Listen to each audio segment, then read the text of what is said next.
सलाम, नमस्ते, सत श्री अकाल। ईस्ट वेस्ट माइग्रेशन के चैनल में आपका हार्दिक स्वागत है। आज का वीडियो बहुत इंपॉर्टेंट होने वाला है।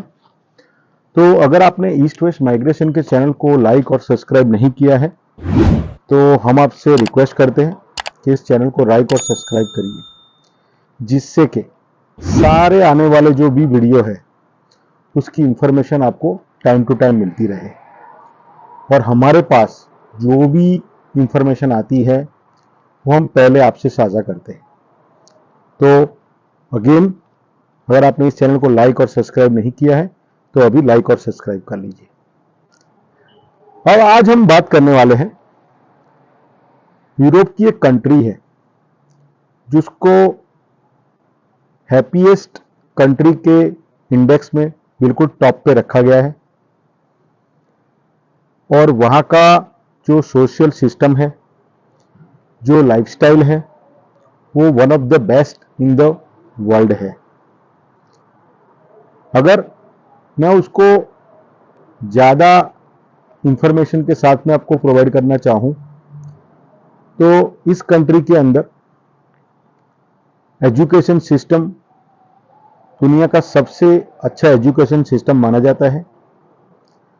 जो भी एजुकेशन सरकार प्रोवाइड करती है वो फ्री होता है और मेरे 18 साल के कैरियर में मैंने आज तक किसी भी बंदे को नहीं देखा है कि जो ऑस्ट्रेलिया में या न्यूजीलैंड में या यूएस में या कनाडा में इस कंट्री का सिटीजन हो और उसने जाके बोला हो कोई मुझे सिटीजनशिप आपकी कंट्री की चाहिए। तो यानी कि इस कंट्री के लोग इतने खुद हैप्पी है अपनी कंट्री में कि वो अपनी कंट्री में ही रहना चाहते हैं और वहीं पे अपनी जिंदगी गुजारना चाहते हैं। अब ज़्यादा आपको कंफ्यूज ना करते हुए मैं कंट्री का नाम बताऊंगा। वो कंट्री है फिनलैंड। अभी आपको शायद पता हो कि फिनलैंड कहाँ पे है, बट हमारे कुछ ऐसे व्यूअर्स हैं जिनको नहीं पता है कि where is a Finland. Finland Europe की कंट्री है जो नॉर्वे, स्वीडन और फिनलैंड जो नॉर्थ ऑफ द यूरोप में मानी जाती है। तो अगर आप फिनलैंड का स्टूडेंट वीज़ा लेना चाहते हो तो आपके लिए बिल्कुल सही टाइम है, क्योंकि वहाँ की सरकार ने अभी ऐसा बोला है कि हमारे वहाँ पे आता है जो भी स्टूडेंट और हमारी जो लैंग्वेज, लोकल लैंग्वेज है, फिनिश लैंग्वेज, अगर उसमें पढ़ता है तो हम उसको पढ़ाई भी फ्री देंगे और जो भी most of the vocational education provider institute है या यूनिवर्सिटी या कॉलेजेस है वो एकोमोडेशन भी फ्री प्रोवाइड करती है। तो मैंने आज तक कोई ऐसी कंट्री नहीं देखी है जो अपना एजुकेशन भी फ्री दे, आपको एकोमोडेशन भी फ्री दे, साथ में आपको ऐसा बोलती है कि भाई आपको पढ़ाई करके हमारे वहाँ पे वर्क परमिट पे रहना है और आप यहाँ पे पीआर भी लो और सिटीजन भी हो। जैसे कि सारी कंट्रीज ऐसा बोलती है कि भाई आपने ऑस्ट्रेलिया में पढ़ा या कनाडा में पढ़ा या न्यूजीलैंड में पढ़ा, यूएस में पढ़ा, तो आप हमें ऐसा बोलो कि मैं पढ़ के वापस जाऊंगा अपनी कंट्री में और वहाँ पे अच्छा करूंगा, मैं यहाँ पे नहीं रहूंगा आपकी कंट्री में। तो बिल्कुल उल्टा है। फिनलैंड जो आज तक अनछुई कंट्री थी, आपने शायद उसके बारे में ज्यादा सुना भी ना हो, वहां पे माइग्रेशन आज तक हुआ भी नहीं है, क्योंकि उनको ऐसा था कि हम अपने आप सर्वाइव कर सकते हैं, हमारे आप जो भी वर्कफोर्स है हम उसको सर्वाइव कर सकते हैं। बट वहाँ पे जो भी अभी पॉपुलेशन है वो उसकी उम्र ज़्यादा हो गई है, यंग जनरेशन कॉलेज यूनिवर्सिटी में नहीं जा पाती क्योंकि है ही नहीं। तो उन्होंने ऐसा सोचा है कि हम माइग्रेशन अभी शुरू करते हैं, बाहर से लोगों को लाते हैं, उनको ट्रेन करते हैं और वही लोग हमारे यहाँ पे वर्कफोर्स पे बन के काम करें। और उसके लिए वो आपको अट्रैक्ट करने के लिए आपको फ्री एजुकेशन प्रोवाइड करते हैं, फ्री एकोमोडेशन प्रोवाइड करते हैं। तो आपको इस चीज का बेनिफिट लेना चाहिए। अभी उनकी एक ही शर्त है कि जिस भी बंदे को उनकी कंट्री में पढ़ना हो उसको उनकी लोकल लैंग्वेज पढ़नी पड़ेगी। और वो लोकल लैंग्वेज पढ़ने के लिए हम आपको एडमिशन लेने के लिए आपको हेल्प कर सकते हैं। प्लस आप वहां जाके जो भी लोकल लैंग्वेज पढ़ोगे, फिनिश लैंग्वेज, उसके बाद जो भी आपका कोर्स होगा, जो कि डिप्लोमा कोर्स, वोकेशनल एजुकेशन का जो भी आपका कोर्स है, उसमें हम आपको एडमिशन लेके देंगे। तो अगर आपको इसके बारे में ज़्यादा इंफॉर्मेशन चाहिए तो आप ईस्ट वेस्ट माइग्रेशन का कांटेक्ट कीजिए, और अगर इस चैनल को लाइक और सब्सक्राइब नहीं किया है तो आज ही कर दीजिए। ठीक है, अब हम आगे बात करते हैं कि ये फिनलैंड की कंट्री के अंदर आपको कौन से कोर्स मिल सकते हैं, आपको क्या क्या बेनिफिट मिल सकते हैं, आप उसके बाद आपका पढ़ाई के बाद आपका क्या क्या ऑप्शन हो सकते हैं, वो सारी चीजें हम डिस्कस करेंगे। तो सबसे पहले बात करेंगे कि कौन से कोर्सेज अवेलेबल है जब आप अपनी लैंग्वेज कोर्स खत्म कर लेते हो और उसके बाद आपको जो भी वोकेशनल कोर्स यानी कि डिप्लोमा का जो कोर्स करना है उसके अंदर कौन से कोर्स अवेलेबल है। तो सबसे पहले जो भी कोर्स अवेलेबल है उसकी हम आपको लिस्ट दे रहे हैं। तो एग्रीकल्चर रिलेटेड कोर्स है, ऑटोमोबाइल इंजीनियरिंग का कोर्स है, फिर वेल्डर और फीटर का कोर्स है, नर्सिंग का कोर्स है, आप चाइल्ड केयर का कोर्स करते हैं, चाइल्ड माइंडिंग बोलते हैं उसको, आप एज केयर का कोर्स कर सकते हो, और आईटी, बिजनेस मैनेजमेंट तरह के कोर्स भी आप चूज कर सकते हो। अभी जो मोस्ट डिमांडिंग है वो हॉस्पिटैलिटी मैनेजमेंट का भी है। ठीक है, और मोस्ट इंपॉर्टेंटली जब इसमें से कुछ चुने हुए कोर्सेज है जो आप करते हो और वो पढ़ाई करने के बाद वो जो डिप्लोमा है वो लेके आप अगर 2 या 3 साल वहां पे काम करते हो तो आप कोई भी बड़ी कंट्री यानी कि ऑस्ट्रेलिया, कनाडा, यूएस, न्यूजीलैंड, वहां पे डायरेक्ट पीआर पे जा सकते हो। यस, अगेन आप डायरेक्ट पीआर पे जा सकते हो अगर आपने इस पर्टिकुलर कोर्सेज को किया है और आपको वहां पे 2 या 3 साल का एक्सपीरियंस है, तो आप डायरेक्ट ऑस्ट्रेलिया, कनाडा, यूएस और न्यूजीलैंड पे पीआर पे जा सकते हो। और ये मैं आपको जो भी कोर्स की इंफॉर्मेशन दे रहा हूं वो आप हमसे डिस्कस कर सकते हो। कौन सा कोर्स आपको फ्यूचर में ज्यादा बेनिफिट दे सकता है उसके बारे में ज्यादा बात कर सकते हैं। अब हम बात करेंगे इसकी एंट्री रिक्वायरमेंट क्या रहेगी। अगर आपको सपोज करोगे, आपने सोचा कि भाई मुझे जाना है तो मुझे क्या क्या चाहिए, तो अभी सबसे पहले इसके अंदर आपका ईयर 12 पास होना चाहिए। इसके अंदर अगर आप ईयर 12 पास हो तो आपके परसेंटेज कोई मैटर नहीं करता है। हमें कोई भी इंग्लिश की रिक्वायरमेंट नहीं है, जैसे कि आईएलटीएस पीटी आपको नहीं देना है। ठीक है, तो ये मेजर रिक्वायरमेंट है। आपकी उम्र अगर 18 साल से ऊपर है और 25-27 साल तक है तो आपके लिए बहुत बढ़िया ऑप्शन है। आपको गैप के बारे में कोई चिंता करने की जरूरत नहीं है, क्योंकि गवर्नमेंट आपको बोल रही है कि हम आपको यहाँ पे पढ़ाएंगे, यहाँ पे आपको तैयार करेंगे। तो उनको कोई ऐसा टेंशन नहीं है कि आप वहां पे, आपको सपोज आपकी 25 साल की उम्र हो गई है और आप इसके हमारे कई काम के नहीं, आपके गैप 5 साल का हो गया, 8 साल का हो गया, दे डोंट केयर। ठीक है, तो आपको उसके बारे में कोई टेंशन करने की जरूरत नहीं है। अब हम बात करते हैं, अगर कोई बंदा मैरिड है या फिर उसके बच्चे हैं तो उसके बारे में क्या हो सकता है। तो यस, आप अपने फैमिली को साथ में ले जा सकते हो। आपका जो भी स्पाउस होगा, ठीक है, डिपेंडेंट होगा, वो फुल टाइम काम कर सकता है। आपको बच्चे को फ्री में एजुकेशन प्रोवाइड किया जाएगा वहां की गवर्नमेंट के द्वारा।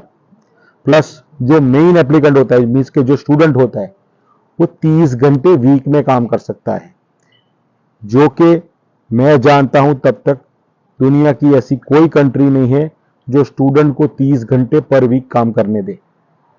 आज की तारीख की बात कर रहा हूं। कोविड के टाइम में चलो उन्होंने फुल टाइम वर्क राइट दिया था, पर हम उसको डिस्कस नहीं कर रहे हैं। I am talking about general rule के हिसाब से कोई भी कंट्री ऐसी नहीं है जो 30 घंटे काम करने को आपको अलाउ करे। अभी फिनलैंड के अंदर यूरो चलता है।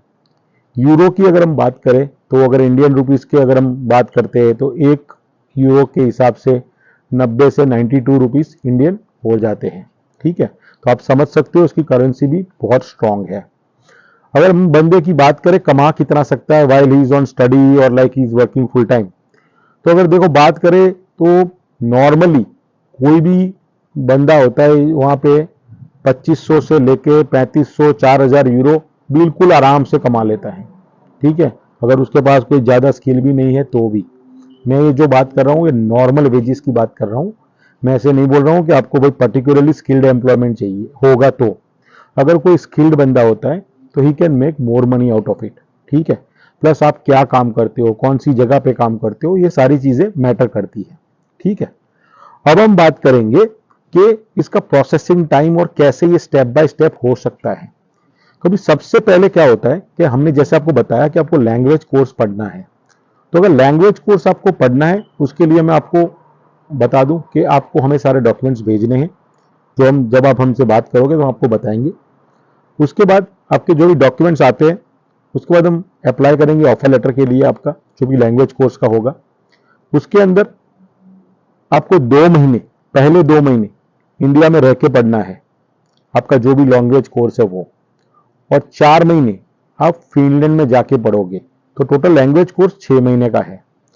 उसमें आप जब अपना रिक्वायर्ड लेवल है जो अचीव कर लेते हो 6 महीने बाद, उसके बाद आपको वहाँ की जो भी लोकल स्कूल्स है, लोकल कॉलेजेस है जो जो ये वोकेशनल कोर्सेज प्रोवाइड करती है, उसमें हम आपको एप्लीकेशन करके देंगे depending on the subject you want और डिपेंडिंग ऑन आपको अवेलेबल ऑप्शंस क्या है। ठीक है, अकॉर्डिंग टू दैट हम आपको अप्लाई करके देंगे।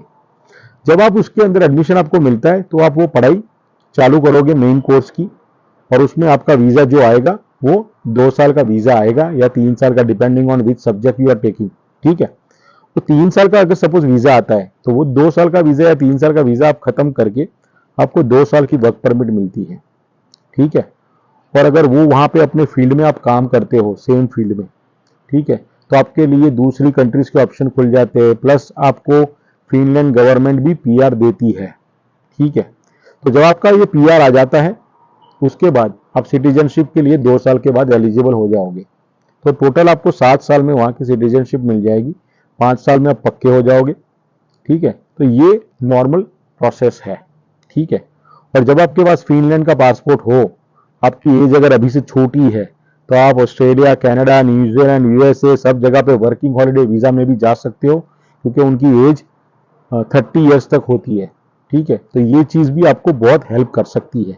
सपोज करो मैं 18 साल की उम्र में चला गया, मुझे 7 साल और लग गए, मैं 25 साल का होऊंगा जब मेरे पास सिटीजनशिप होगी फिनलैंड की। ठीक है, तो मैं 25 से 28 या 30 साल, depending on the country where you are going, 30 साल तक आप वर्किंग हॉलिडे वीज़ा में भी जा सकते हो। कि जैसे कि आप ऑस्ट्रेलिया चले गए वर्किंग हॉलिडे में, वहाँ पे आपने काम करा और फिर वहाँ पे आपने कोई पर्टिकुलर काम करके आप वहीं का भी पीआर ले लिया या सिटीजनशिप ले ली, ये सब टू यू। तो ये ऑप्शन भी आपके पास है। ठीक है, कोई बंदा 25 साल की उम्र में जाता है तो उसके लिए जो ऑप्शन है, मैंने आपको कोर्स के बारे में बोला, वो कोर्स करके भी जा सकते हो। हमें लगता है आज की तारीख में जो भी Australia, Canada, New Zealand, USA visa refusal हुए हैं, ठीक है, लोग बिल्कुल हताश हो गए हैं। उनके लिए ये बिल्कुल बढ़िया ऑप्शन है, और मैं कॉम्प्रोमाइज़ के हिसाब से नहीं बोल रहा हूँ, ये बिल्कुल बढ़िया ऑप्शन है और आपके फ्यूचर को बिल्डअप करने के लिए बहुत अच्छी कंट्री है। अब हम बात करते हैं इसमें खर्चा कितना आएगा। ठीक है, ईस्ट वेस्ट माइग्रेशन इसमें कोई चार्ज नहीं ले रहा है पहले 50 एप्लीकेंट के लिए। गवर्नमेंट की जो भी फीस है जो लैंग्वेज कोर्स की, वो 14,000 यूरो है।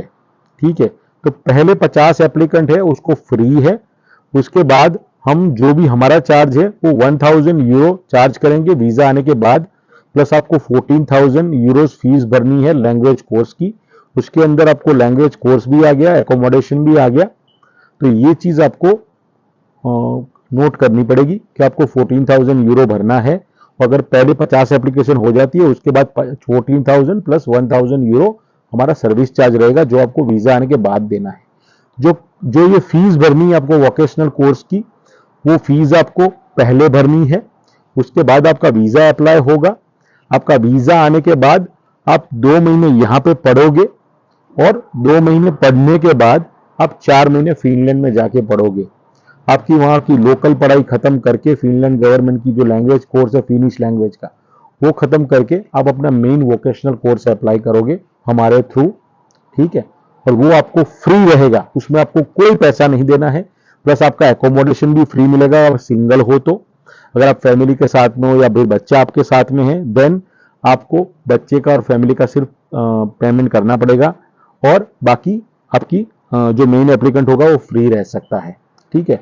और ये जो भी अकोमोडेशन प्रोवाइड करता है वो लोकल काउंसिल यानी कि लोकल गवर्नमेंट है वो प्रोवाइड करती है, तो इसमें कोई एजेंट इन्वॉल्व नहीं है, कोई यूनिवर्सिटी कॉलेज इन्वॉल्व नहीं है।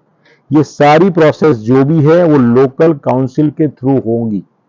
और ईस्ट वेस्ट माइग्रेशन इस लोकल एजेंसी का एक्सक्लूसिव पार्टनर है। तो इंडिया के अंदर पर्टिकुलर रीजियन के अंदर, जैसे पंजाब, हरियाणा, उत्तराखंड हो गया, गुजरात हो गया, उसके अंदर east west migration exclusive agent है इस चीज का। तो आपको कहीं से भी कोई भी एजेंट इस चीज के अंदर रिक्रूट नहीं कर सकता है। तो फ्रॉड एजेंट से बचे। और इसके अंदर मैंने आपको पहले ही बताया, हम कोई चार्ज नहीं ले रहे पहली 50 एप्लीकेशन का, उसके बाद हम 1000 यूरो आपसे चार्ज करेंगे हमारी सर्विस फीस का, और 14,000 जो भी यूरोज है वो आप डायरेक्टली लोकल एजेंसी जो है उसके अकाउंट में पे करेंगे, और वो आपको जो भी एग्रीमेंट वगैरह होगा वो आपको भेजेंगे, इनवॉइस वगैरह, और वो आपका काम करेंगे। दूसरी चीज है, इसमें वीजा आने का चांसेस 100% है। इसमें कोई वीजा रिफ्यूजल का आपको टेंशन करने की जरूरत नहीं है। मोस्ट इंपॉर्टेंटली आपका कहीं भी रिफ्यूजल हो, ऑस्ट्रेलिया, कनाडा, यूरोप में कोई भी कंट्री हो, तो आपको टेंशन करने की जरूरत नहीं है। फिर भी ये वीजा आप अप्लाई कर सकते हो और आपका वीजा आने का चांसेस बहुत ज्यादा है, ठीक है। तो आपको उसमें कार्य में कोई टेंशन करने की जरूरत नहीं है। अभी आपको लगता है कि आपको इसके लिए प्रोसीड करना हो तो आज ही नीचे दिए गए नंबर पे कॉल कीजिए और अपना अपॉइंटमेंट बुक कीजिए। ऑनलाइन आप कर सकते हो, क्योंकि अभी मैं कनाडा में हूं। और आपको एक बहुत इंपॉर्टेंट न्यूज़ भी दे रहा हूं कि मेरा बहुत अच्छा वीडियो आ रहा है, उसको आप देखना। उसके अंदर हम ड्राइव कर रहे हैं कनाडा टू अलास्का, जो कि एक बकेट लिस्ट में किसी बंदे के होता है कि भाई लाइफ में कुछ करना है, तो एक ख्वाहिश होती है। तो वो एक मेरी ख्वाहिश थी बरसों से, तो मैं वो ट्रिप कर रहा हूँ। 14-15 डेज का ये ट्रिप रहेगा। मैं आपको डे बाय डे उसके बारे में इंफॉर्मेशन दूंगा। आपको बहुत मजा आएगा वो देखने में अंदर। और आपकी जानकारी के लिए भी कि भाई how to travel from Vancouver to Alaska, ठीक है, जो कि करीबन 4000 किलोमीटर का लंबा जर्नी है। तो जाने आने का करीबन 8000 किलोमीटर हो गया। तो आप समझ सकते हो कि कितना एक्साइटमेंट वाला ये जर्नी होने वाला है। वो आपको दिखाएंगे हम क्या क्या देखते हैं, क्या क्या एंजॉय करते हैं, ठीक है। तो चलो, ये तो बात मेरे दूसरे ब्लॉग की हो गई है, वो आप बाद में देखोगे, पर ठीक है। तो अगर आपको ज्यादा इंफॉर्मेशन चाहिए तो आप हमारा कांटेक्ट कीजिए। और एक चीज खास याद रखिए, हम यहाँ पे आपकी लाइफ को इजी बनाने आए हैं, और वी मेक श्योर कि आप अपनी लाइफ में सक्सेसफुल हो। तो अगर आपने इस चैनल को लाइक और सब्सक्राइब नहीं किया है तो अभी कर लीजिए, जिससे कि आपको काफी ज्यादा इंफॉर्मेशन मिलती रही है। धन्यवाद।